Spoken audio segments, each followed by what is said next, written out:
Bismillah ci seen jotaay CPI ñu ngi leen nuyu leen wax ne dalal ak jàmm sur la Sen TV CPI ñëwati na nous en sommes à notre troisième numéro tey ma ànd si ak un invité boo xamante ni ku am maanaa la ku ñu xam la ci mbirum social balaa ma koy jox kàddu gi damay daal di nuyu sama consultant moom depuis premier numéro ba léegi yéen a ngi gis mu ànd ak ñun Thomas ziar naa la. fay naa la Mouhamed Ndiaye. ayca di la bàyyi nga nuyoo ñuy seetaan ñëpp ziar téléspectateur u Sen TV di leen wax ni yéen a ngi seen émission CPI comme chaque jour rek on va parler de développement tout ce qui englobe le développement de Fatick donc tey moom ñoom invité bu spécial ñu nar a waxtaan ci beneen débat ci beneen affaire pour jëmale Fatick kanam. Aïcha, l'émission qui aborde bien sûr des questions qui vont tourner autour du développement de la région de Fatick tey ñu am comme invité Paal Momar Diouf moom mu ngi bokk ci Salmacor nekk conseiller financier ci biir structure boobu lee maa ngi lay nuyu di la wax daal ak jàmm. maa ngi lay fay Mouhamed. Aïcha ñu bàyyi la nga nuyu ñuy seetaan ñëpp. salaamaaleykum maa ngi nuyu téléspectateurs yi di leen ni xamal ne je m'appelle Pape Momar Diouf je représente l'association Salmacor au niveau de Fatick je suis leur conseiller financier. Momar Diouf au lieu de Paal Momar Diouf Salmacor lan la exactement. bon Salmacor bu ñu doon indi définition donc c'est comme les soldats yu nga xamante ne ñoo doon dar Buur Sine donc boo déggee Salma c'est comme un arme donc corps c'est un homme Salmacor c'est un soldat yi nga xamante ne ñu ngi doon dar Buur Sine Coumba Ndoffène donc foofu lañ ko inspiré. ah ok étymologiquement loolu mooy Salmacor lan mooy seen rôle en tant que des soldats. bon Salmacor c'est un esprit c'est une philosophie que tout un chacun nourrit dans son corps et dans sa mentalité. philosophie Voilà. philosophie ci ban anam loolu moom c'est pas du concret philosophie c'est carrément abstrait dugg ko sa xel doxee ko ci nan nga koy représenter concrètement. voilà si on dit un défenseur donc philosophie boobu noonu day nekk philosophie défenseur c'est-à-dire quelqu'un qui défend le développement du Sine c'est ça un Salmacor aussi c'est un esprit solidaire dans notre association képp ku nga xamante ne am na idée bu noble bu nga xamante ne ça rime pour le développement du Sine donc dañ lay accompagner donc aussi nekkul structure bu nga xamante ne si exiger des cartes membres tout ça c'est une philosophie. donc képp koo xamante ni da nga am idée bu noble da ngay ñëw déposer ko wala nga ñëw waxtaan seeg les membres de Salmacor ñu jàppale la ci. depuis lors seen date de création ba fi ngeen toll tout d'abord kañ ngeen créé Salmacor. bon Salmacor ñu ngi ko créé en 2014. 2014 2018 4 ans. 4 ans yi lan ngeen ci def la mooy seen bilan. bon bilan bi tey baax na trop su ma doon analyser je dis c'est positif parce que bu positif utoon présentement du nekk fii voilà donc loolu c'est un aspect fondamental.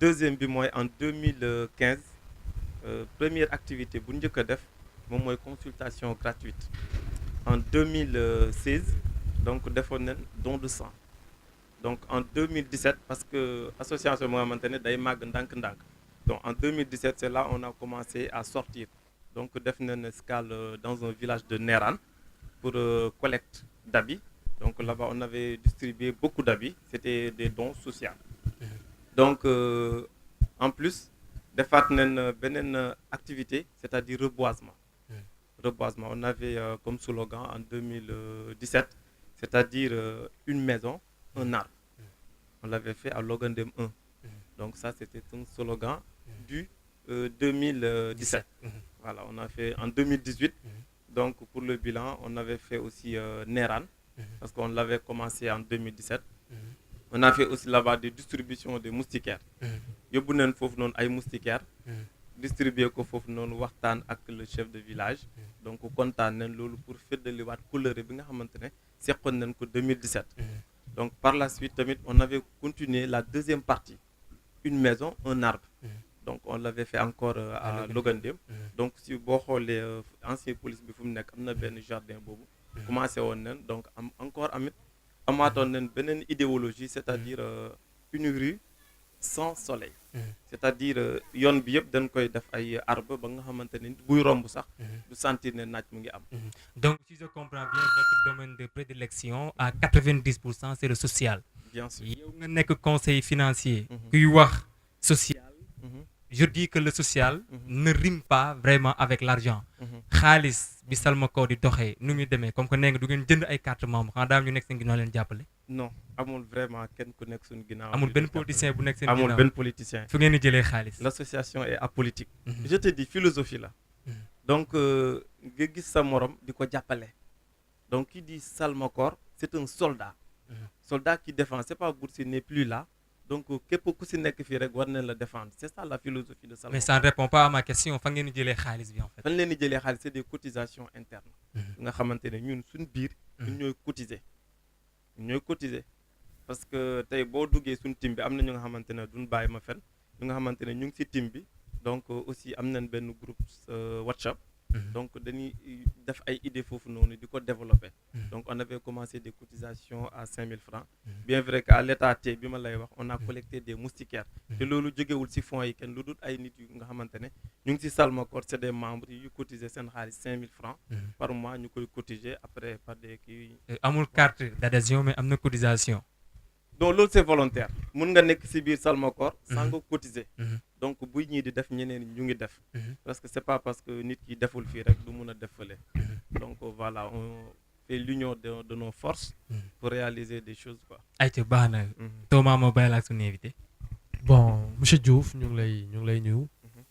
mais da nga am point boo xam ne abordé nga ko quand tu parles de Salmaco comme philosophie. Mhm. Quand on parle philosophie c'est benn état d'âme. Mhm. c'est une manière de vivre. Mhm. Adhésion Salmaco c'est quoi. pour nga Adhésion. bokk Salmaco carrément parce que quand tu parles de philosophie. Mhm. peut-être si j'ai pas la philosophie de Salmaco je peux pas y adhérer et pourtant mën naa bëgg a bokk Salmaco te duñ bokk point de vue parce que nit ñi peut-être yarin yi ak gisin yi duñu benn pourquoi ngeen jël Salmaco def ko philosophie une manière philosophique. Voilà, donc c'est important votre question. Donc pourquoi mu nekk philosophie. Donc philosophie gëm-gëm la déjà quelqu'un ku nga xamante ne dafay dem pour dund li nga xamante ne moo nekk ci xolam. Donc un Salmaco nekkul ku nga xamante ne xol bi day lëndëm. Un Salmaco day nekk ku nga xamante ne day œuvrer ci social. Donc nekkul lu nga xamante ne c'est restreint on ferme notre porte. te képp ku nga xamante ne lu ñuy dund social boobu noonu intéressé na la te gëm nga ko rek donc on vous ouvre les portes mun nga dugg tamit partager ci loolu. te boo fa duggee yaa ki fa dugg en 2014 ak 2018 bi yéen a yem au même pied d'égalité. parce que lépp luñ ci soxla mooy philosophie boobu noonu. tey boo ci duggoon lu la neex nga appliquer. te aussi tamit boo amee sa idée pour le développement de la région dañ la ci appuyer. nga wax nu programme bi ñun fan lañ la mën a féetee te dinañ ci dem ak yow ba mu jeex tàkk. Voilà. au niveau de Fatick lan ngeen réaliser gum. Bon au niveau de comme Fatick action. au niveau de Fatick comme li ma la wax bàyyiwoo xel sama bilan bi. donc bu ñu waxee Fatick def nañ Neeraan def nañ fan yi rek Nguy. on avait fait là-bas des distributions de dons d'habits. ay vêtements yu nga xamante ne partout dans le Sénégal dañ doon collecter.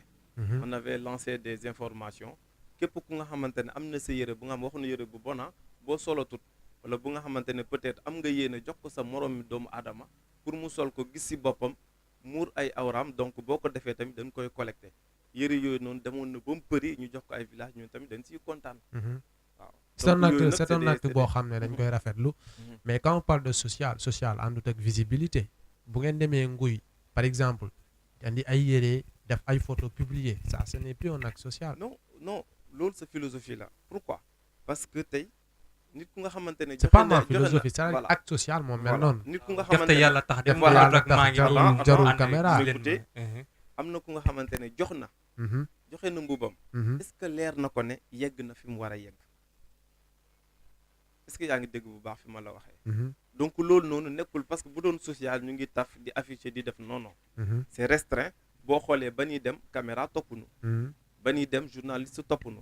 ba ñuy dem yeneen dara lu nga xamante ne luy feeñ dem nañ ci dëkk ba waa dëkk ba ñoo ko xam te toogun ci mbedd tamit di ko wax. képp ku nekkul Salmaco je pense que waroo ko xam. vous avez communiqué par rapport à ça. voilà donc vous avez fait des plateaux rajo. jël ngeen ay photos publier ko ci Facebook bi ça ce n'est plus ak parce que loolu moo gën a graaw sax journaliste bu ñëw. parce que Facebook c'est internet. C'est carrément plus vaste. C'est carrément plus vaste. Télé, comme ça. Il y aura plus de gens yu gis affaire bi. Exact. non non. pour un acte c'est pas social pour le quand même. défendre c'est pas pour le défendre mais quand même li mu développé loolu la je pense que Voilà. internet ñi am accès internet Mhm. partout dans le monde bokk na koo xam da ngay toog di seetaan tel nii rek Mhm. bokkul en fait donc si vous partez bu ngeen demee nguy Mhm. def des activités sociales génnee ko gars yi def ko statut def ko WhatsApp Mhm. pour man ce n'est plus un acte purement social. Est-ce que ñun ñoo ko montré premièrement Mhm. loolu tamit jar na laaj. Mhm, Parce que kuy def lu baax tamit souvent les choses passent de bouche à l'oreille. mhm, Donc avec l'avancée de la technologie tamit lépp mun na avancer. mhm, Donc c'est pas parce que on peut protéger lépp lu ñuy def. mhm, Mais de toute façon li ma la mën a wax ci base bu ndaw mhm, booy def benn affaire tamit yow mi joxe sa dàll wala kii di nga ne mais ñoom Diouf fan leen ko yóbbu mhm, Salmakoor fan leen ko yóbbu mhm, ñoom dañuy xool retour mhm, bien vrai que collecte bi tamit concerné wul Salmakoor kese parce que am na ñu koy dégg rek à l'écoute depuis Dakar partout dans le Sénégal di joxe seen i yére di joxe seen kii mhm, peut-être bu ñu defee loolu c'est juste que wane nañ ne dañoo réaliser affaire bi mhm. mais n'est-ce pas c'est pour ñu am visibilité wala ñuy xool soutien kenn non non Mais qui est derrière vous, quoi? Parce que collecte Personne. de fonds, personne personne. Il n'y personne a que des salariés à Ah, Salmakoor. oui et des bonnes volontés ñooy def ñooy andi yére yi Ñooy ñooy indi- jënd moustiquaires yi. voilà Tous les actes que vous faites, ce sont des gens yéen a koy génnee ñoo koy de génne vos propres fonds. Il n'y ñoo a koy personne derrière vous. génne. y a personne Bon récemment gis nañ leen côté je pense ancien police bi ngeen am lu ngeen fa def mu nekk loo xam ne dañ koy rafetlu est-ce que mën nga ñëwaat ci loolu. bon xam nga kii di développement Mhm, déjà di reboisement en quelque sorte mhm, parce que nit dafa soxla garab pour nga wér sax tu as besoin des arbres parce que oxygène boobu ñu lay livrer tamit day suffire pour sa organisation bi normale mhm, donc képp ku dugg ci loolu aussi tamit ak l'érosion côtière bi ñuy wax ak dégradation bi donc on participe au développement mhm, donc arbre yooyu noonu c'est quelque chose bon du ma ne dañuy war a am soutien parce que ñu ngi demal suñu moyen de bord te defe naa ne avec le temps bu fekkee ne ñëpp comprendre nañ suñu philosophie bés buñ adhéré Fatick dina gën a jëm kanam mais Mhm. man li ma fi bëgg ñëwee Beto mooy 2014 ba 2018 4 ans ngeen def 3 activités su ma juumulee nguy ndeeraan ak reboisement buñ calculer ratio bi année bu nekk benn activité la jàppoon loolu tuutiwut ci Salmakoor soldats yi nga xamante ni ñoom voilà ñoo doon garder Bour Sine Kondo Fen Diouf bon je me dis que pour être très ambitieux war na tuuti parce que suñu bëgg-bëgg weesu na foofu buñ sañoon chaque 3 mois wala chaque 4 mois ñu def benn activité bu nga xamante ne donc dina ñëw ci population bi mhm, mais souvent tamit da ngay xam ne comme ni ma la ko waxee fonds yi ñuy dajale nekkul fu nga xamante ne day jóge ci kaw asamaan di daanu suñu kii mhm. lan mooy seeni ay problème yan problème la Salmakoor di rencontrer pour bien sûr son fonctionnement. bon problème yi bëriwul parce que fu am communication j'espère que problème du ci gaaw am ñu ngi déggante tout le temps comme ni ma la waxee ci groupe ci WhatsApp bi donc ñu ngi échanger tout le temps ku consulter filet guddi di nga gis mail yi bu ñu amee idée tamit dañ koy échanger foofu noonu on fixe nos rendez-vous ak suñu perspective foofu noonu donc je pense que y a pas beaucoup de problèmes lan mooy finalité Salmakoor après Beto ma jox la nga tëj lan mooy finalité Salmakoor. j'ai pas compris finalité maanaam Salmakoor fan ngeen bëgg mu yegg ak lan mooy réellement perspective yi. voilà Salmakoor fu ñu bëgg mu yegg mooy képp ku nekk doon Salmakoor képp ku si nekk doon Salmakoor bi nag bon c'est un état d'esprit comme philosophie def jàppale sa nit sa moromi nit défendre ko assister ko ci xelam ci lu koy jëmale kanam je pense loolu kese la. ayca Beto amul leen Ngeen yan activité ngeen am de développement pour la région loolu rek laa la bëggoon laaj comme question. bon depuis lors ñu ngi ciy réfléchir. Mhm. parce que ci groupe WhatsApp bi. donc yéen a am ngi na- ci réflexion quoi. Baax. ok ñu ngi ciy réfléchir parce que am na yenn déplacement yu ñu defoon vers Foundiougne concernant pisciculture bi Mhm, parce que comme lu wax lu ma la wax esprit Salmakoor y a des Mhm. gens qui travaillent avec nous mhm, ñu jóge fu sori parce que des fois dañuy gis kii bi mu neex leen donc am seen idée ñu bëgg ñu développer ko donc pisciculture boobu noonu ñu bëggoon ko développer dans la région de Fatick plus particulièrement au niveau de Foundiougne mhm, à côté de Mbam voire Soum mhm, donc def nañ ci ay démarches mhm, loolu déjà dina indi emploi nit ñi di liggéey donc ainsi de suite mhm, donc aussi tamit ñu ngi doon élaborer benn logiciel mhm, bu nga xamante ne c'est concernant l'éducation mhm, donc bëggoon nañ ko lancer de telle sorte que loolu buñ ko defee yow parent d'élève bi yow mi nga xamante ne sa doom mu ngi jàng bu absenté di nga xam ne dafa absenté donc koy recevoir par SMS notes yi tamit di nga ko jox xam mhm, kii bu mu def devoir bu mu def bu ñu dugalee note bi automatiquement day jot message bu nga xamante ne doom bi note bii la am note bii la am. et en 30 secondes seen place publique bi ngeen def ci côté ancien police bi ngeen tuddee ko ancien professeur pourquoi ce choix là pourquoi par exemple votre peut-être ancien police bi am na benn place publique bu ngeen fa def jardin public bi ngeen tuddee ko benn professeur je pense d'espagnol bu nekkoon lycée pourquoi ngeen jël tuddee ko qu'est-ce qu'il a fait de si remarquable pour la région wala de Fatick ngeen tuddee ko kooku. boobu noonu nag c'est un peu discret quoi boobu moom bon peut-être duñ ko wax fii. noonu ñu jox exclusivité bi. voilà jox ñu ko. non boobu moom surprise la ay yeneen rencontre lay nekk quoi. ayca kon mu ngi noonu. Beto ma bàyyi la nga tàggu rek. bon juste di leen remercier aussi. Salmacorp parce que li ngeen di def lu nice la. parce que aussi on approuve votre idée. parce que jël ay sànke def ay dons de vêtements ce sont des choses qu'on apprécie bien. vous le faites pour la région aussi def dans le cadre social association yi mel ni mienne on doit les peut-être les booster. mais jusque li nga ma ne ñu poser la quel est votre problème ngeen ne amoo problème ça veut dire am ngeen xaalis quoi man côté boobu rek moom ma xaw a. baax na acca ñu bàyyi la itam nga tàggatoo. voilà maa ngi leen di remercier bu baax. donc di remercier téléspectateurs yi xool kii. voilà di ñaanal télé bi. mu jëm kanam. amiin donc ñu séntu ko fu sori. dans le domaine international quoi. ok voilà. ayca nous étions avec Pape Momar Diouf membre Salmacorp conseiller financier au niveau de cette structure.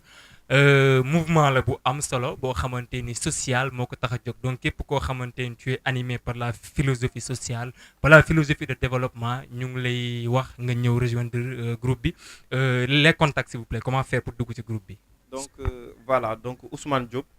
comme tey ñi si bëri dañoo génn. Ousmane Diop au niveau du marché. donc membre la. donc il est très ouvert sur ça mais ñu si des dañoo xaw a mobile. sinon mën naa lancer sama numéro. acca 77. 700. 16 29. 700 16 29 77. mu ngoog numéro baa ngoog Ndiaye ak Beto di leen jox rendez-vous si beneen numéro CPI Sine TV la fii lay xewee ça se passe ici et nulle part ailleurs. di remercier toute l'équipe de production Ahmed au niveau de la réalisation Ibou Henri Ngom le revenant au niveau de la caméra et aussi sama xarit sama stagiaire sama doom ndey moom nee naa ko moom fii ngay defee stage fii la joxe sa diplôme te fii ngay fas yéene doon caméraman bu ñëpp di dégg Mamadou Sène di leen jox rendez-vous beneen yoon incha allah Sine TV fii lay xewee CPI merci beaucoup à vous.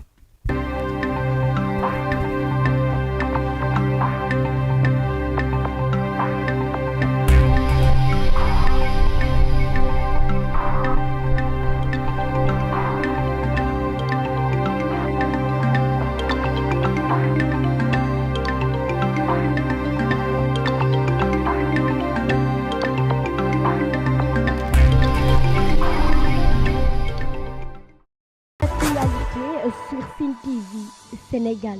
Politique, people, éducation, sport, culture, art. Pour plus de merveilles, abonnez-vous sur Sine TV Sénégal. Regardez Sine TV au Sénégal, le frère. Sine TV Sénégal. Sine TV Sénégal. Sine TV Sénégal, meilleure télé. C'est la France qui vous le dit. asalaamaaleykum mbokk Sénégal wóoratul bañ a seetaan Sine TV man la Michel Perlo from Moscou mooy parce que ma dream Sine TV ñoo ngi seetaan Sine TV. Bonjour, je suis Zidane, chers téléspectateurs. Moi, personnellement, je vous conseille de regarder Sine TV au Sénégal.